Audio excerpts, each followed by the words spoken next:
A stationary wave is represented by y is equal to a sin 100 pi t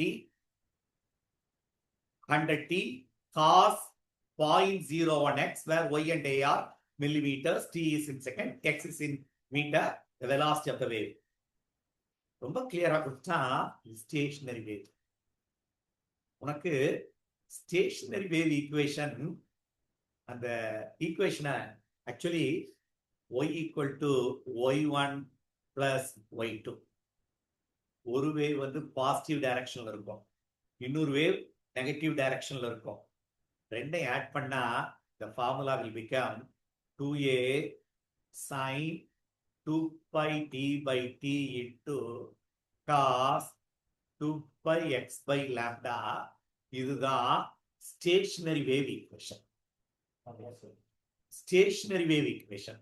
அப்போ இப்படி ஒரு wave போகுது, இந்த வேவ் ரிட்டர்ன் ஆகுது, இதுதான் ஒரு ஸ்டேஷனரி வேவோட ஈக்குவேஷன். ஓகே, இப்போ உனக்கு என்ன வேணும்? Wave velocity is nu into lambda. நியூன்றது லாம்டா பை டீன்னு சொல்லலாம்.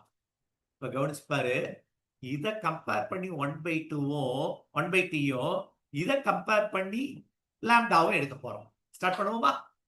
அப்போ 2 pi t by t எதுக்குடா ஈக்குவல்? 100t ஈக்குவலா? கம்பேர் பண்ணு, இதுவும் இதுவையும் கம்பேர் பண்ணு. அப்போ 2 pi t, இது t தான், 2 pi t by t equal to 100t. அப்போ உனக்கு வேண்டியது 1/t தான். அப்போ 1/t will be 50 by 5. கரெக்டானா? இது கேன்சல் ஆச்சுன்னா 50 by 5, 1/t கிடைச்சிச்சு. அடுத்தது இந்த டேர்மை கம்பேர் பண்ணு. 2 pi x by lambda இந்த டேர்ம் என்ன வரும்? 2 pi x by lambda will be equal to 0.01 x. lambda வெளியே எடுத்துரு. lambda வெளியே எடுத்தேன்னா 2 pi divided by 0.01, which is 10 to the power of -2. இப்ப மேல வந்துச்சுன்னா 100 200 பையா. வேவ் லெங்த் இருக்க இடத்துல 200 பை போட்டலாமா? இதான formula. 200 pi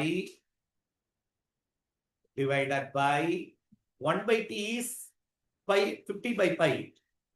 50 by pi. pi cancel ஆச்சு.